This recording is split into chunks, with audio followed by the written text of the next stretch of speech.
Today is going to be a clean, respectful program. April fucking Fools! This is Cory, and this is the Anthem podcast. Good afternoon, everybody. It's Rob. Apparently, Cory doesn't understand how scheduling works.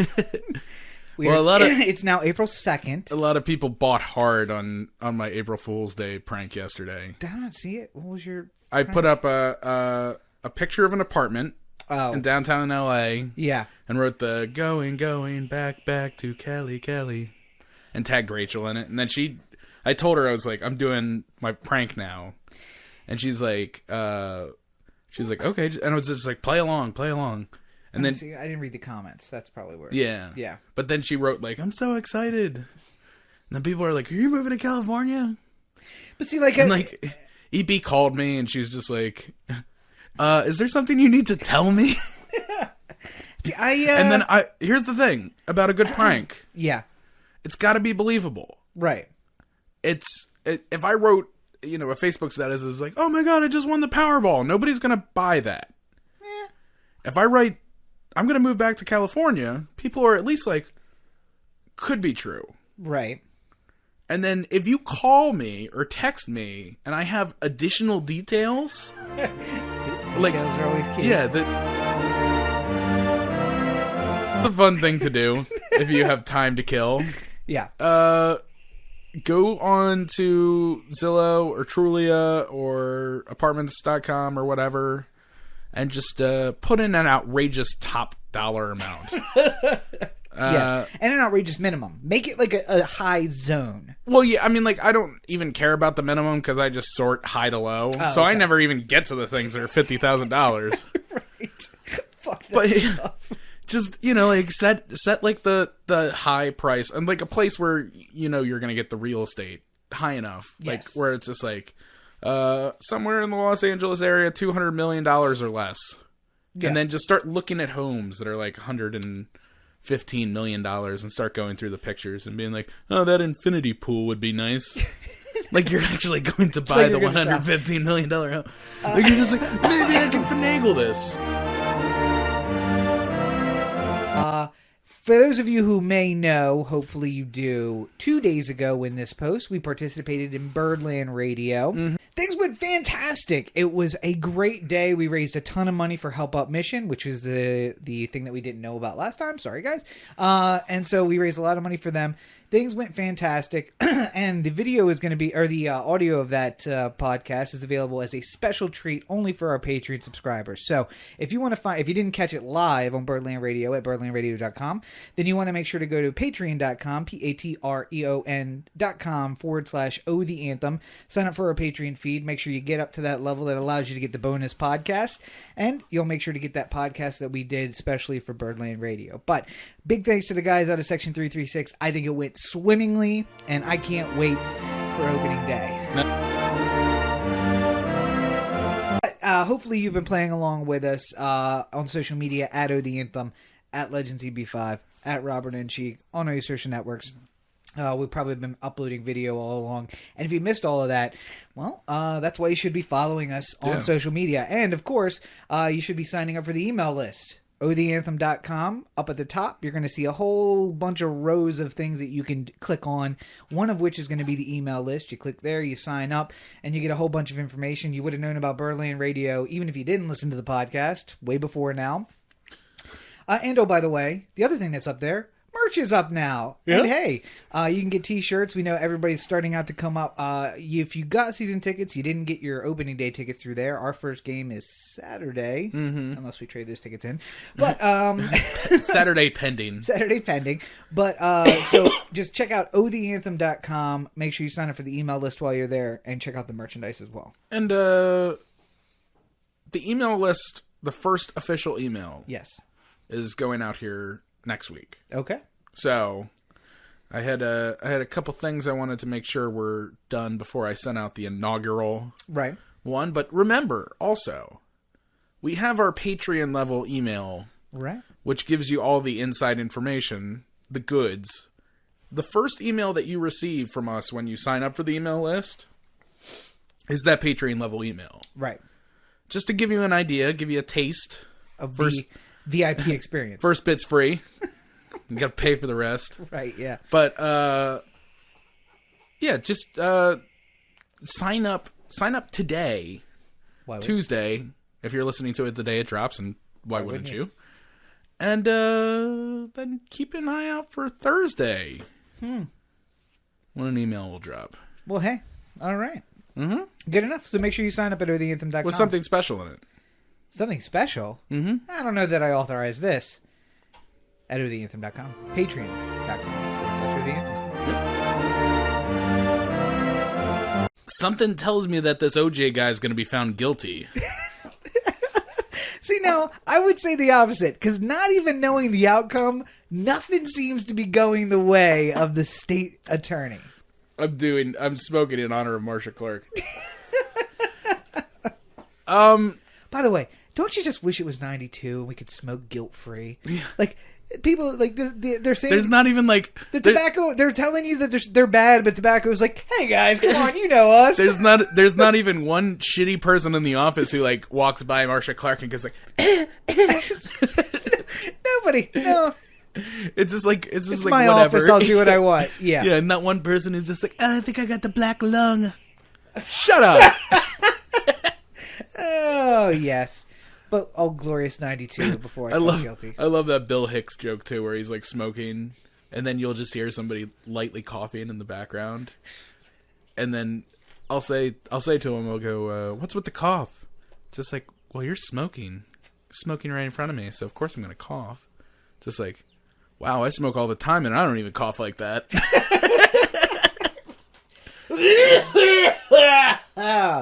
Sorry. Anywho, I would like to take this opportunity again with the last episode of OJ Simpson.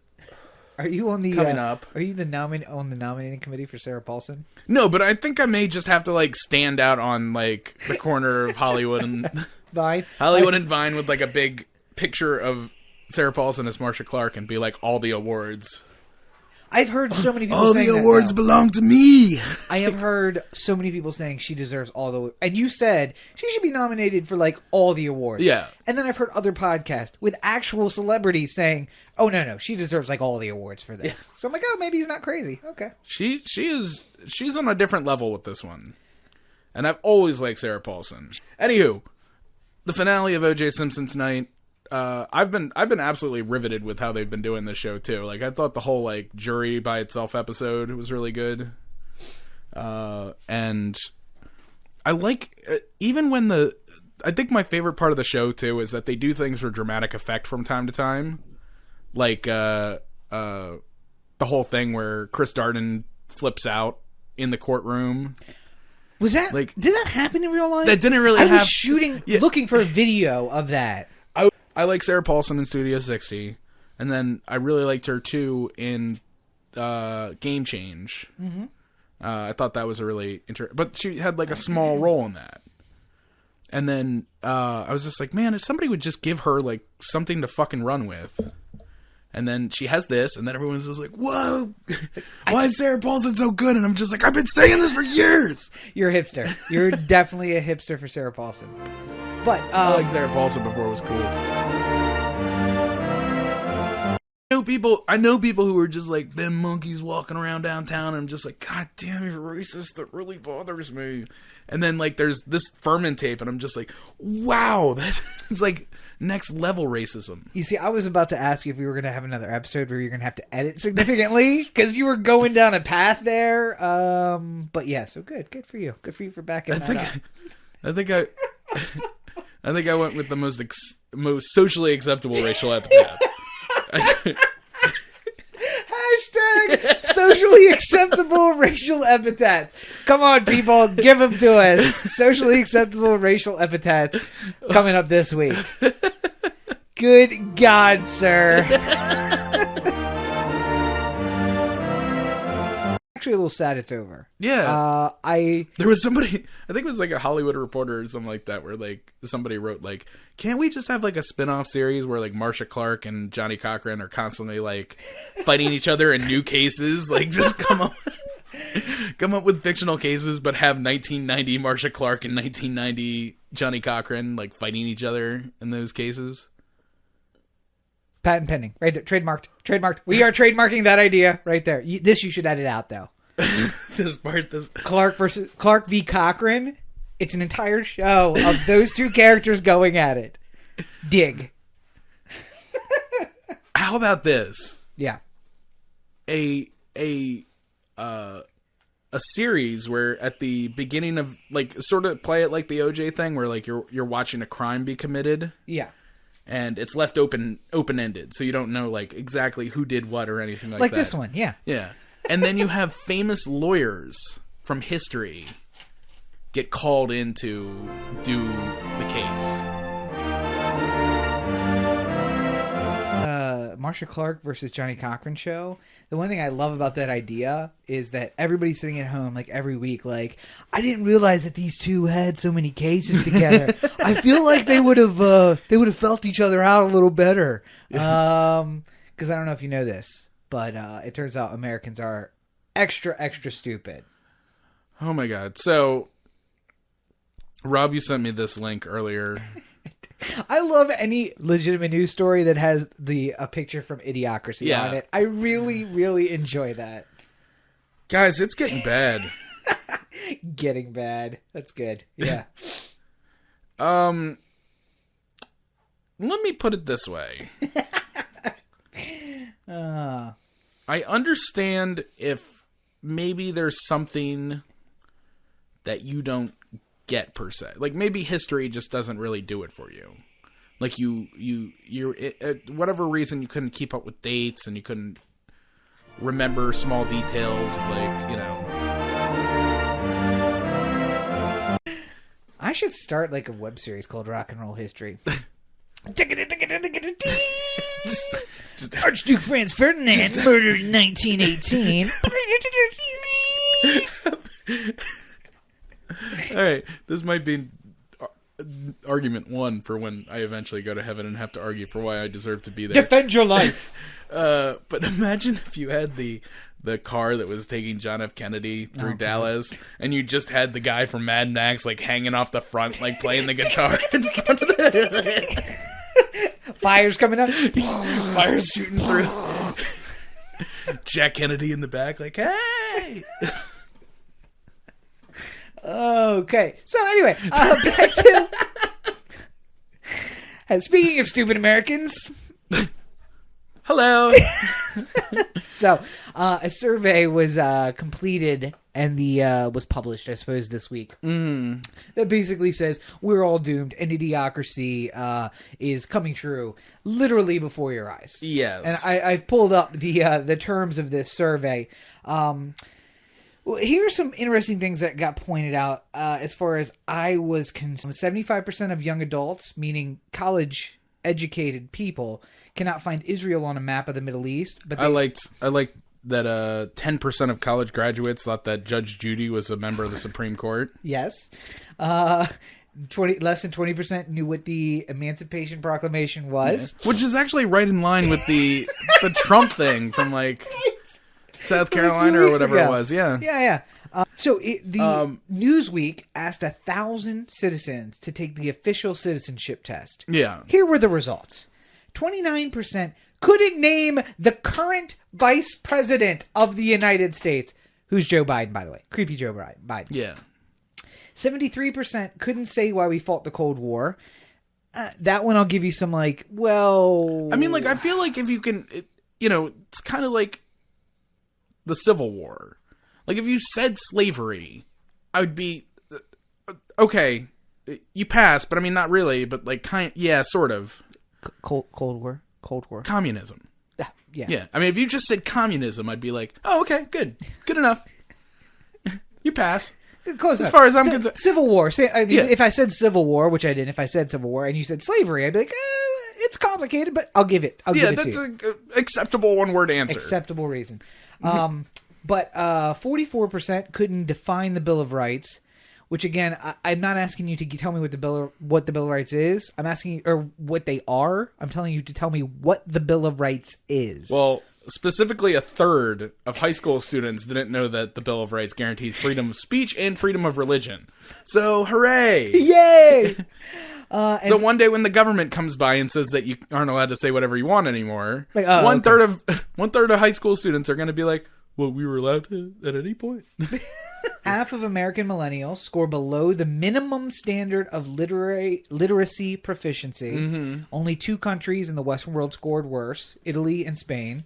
And U.S. millennials placed dead last for numeracy proficiency among the study's 22 Western developed countries. And in case you're one of those people who doesn't know literacy, numeracy is math. Sorry. Literacy would be reading. Yeah. Numeracy, math. Yes. 120 million Native Americans murdered. Yeah. Christians did the murdering, if you want to say Christians, but I prefer country.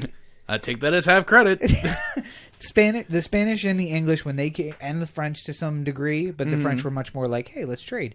When they came here, just basically murdered 120 million people. Yeah. And we're like, hey, you're getting all upset about the Holocaust. 6 million people. Oh, Armenian And now we genocide. honor their proud tradition by giving them teams in Cleveland and Washington. Yes, using racial slurs. Yeah, isn't that nice? Change the name. Yeah, so, but there's always a slant. The Washington Redskins today announced that they're changing the name. They're tired of all the people complain. So now it's just the Washington Slant Eyes. It's just a Japanese guy on the thing, and it's just like, that's even worse! Hashtag acceptable racism. Please start that this week. Please, somebody start that. Socially acceptable racism. Now, here's what I'm going to tell you. We have literacy problems. We have numeracy problems. These are all big problems. But there are bigger problems that we need to solve. Like criminal punishment for women who get abortions. Yeah. Can we please deal with this issue today?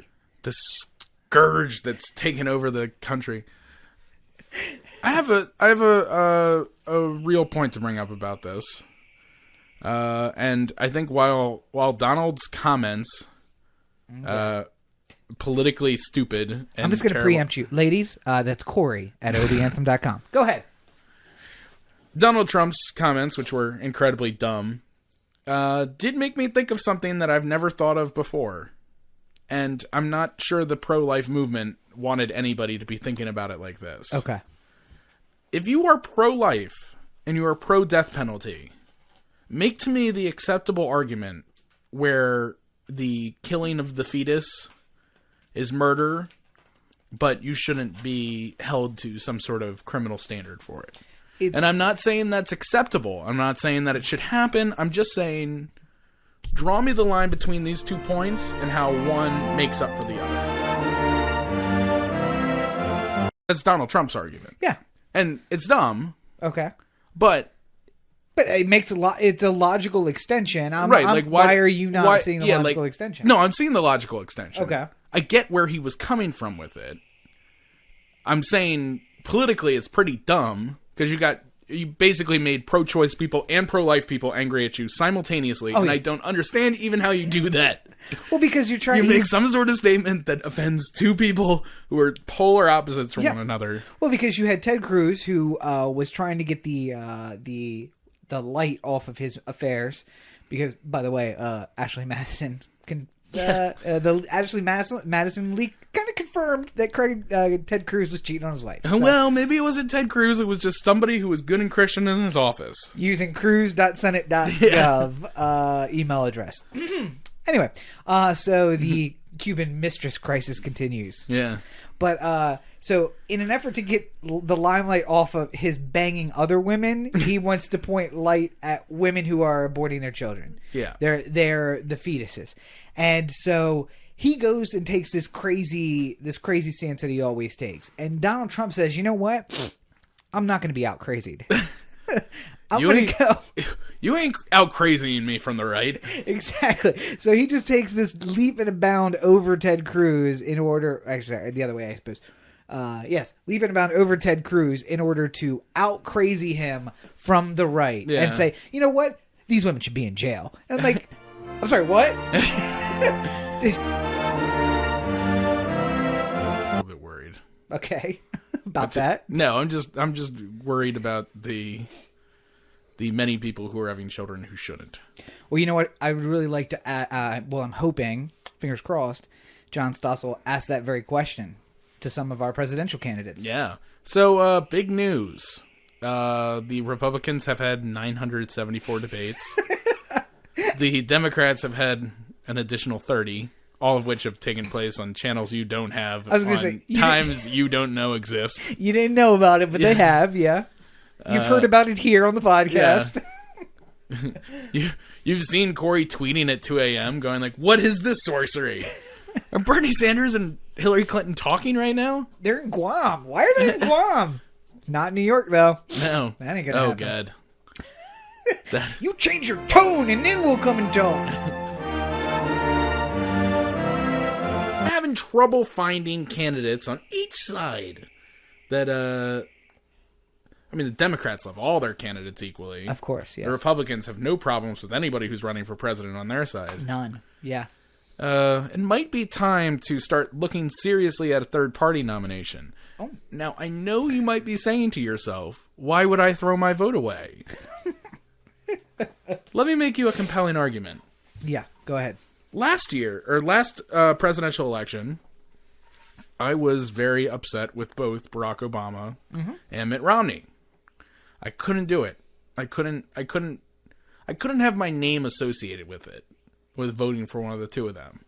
So I voted for Libertarian candidate Gary Johnson, who I agree with politically a great deal. And guess what? Barack Obama won Maryland regardless of who I voted for. Yeah, not surprised. Surprise. So you might as well just go to bed happy at night, knowing that you voted for the person who, follows you most ideologically. P.S. Gary Johnson polling nationally at 11%.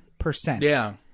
And come to find out that he was the only name they offered as a libertarian. So really, libertarians are polling at 11%. Right. But that's fantastic. Yeah. That is ridiculous. And you know what? I honestly think that if it actually locks up Clinton-Trump, that number spikes significantly. Absolutely. Yeah. Because there are way too many Democrats who hate Hillary, and there's way too many Republicans who hate Trump. Yeah. And the Republicans who hate Trump are not voting for Hillary, and the Democrats who hate Hillary are not voting for Trump, which is going to lead to a mass amount of people going to find the next reasonable candidate.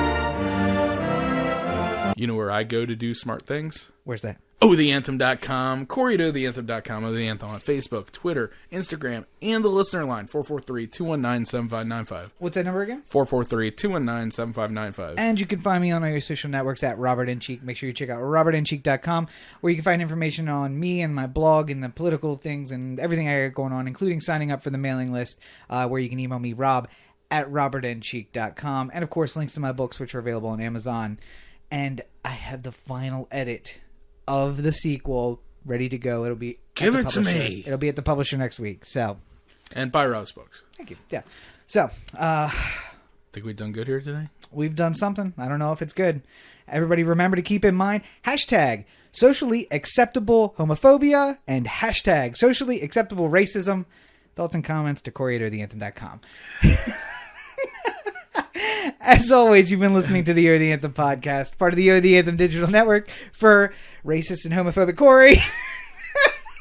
I'm really a good guy.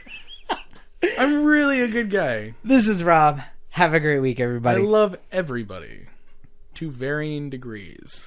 And make sure you check out patreon.com/O The Anthem so you can catch the bonus episode, Birdland Radio, from this week. And keep in track with us on social media as the season progresses. Of course, we will be in touch about the Orioles. Let's go O's! Go O's!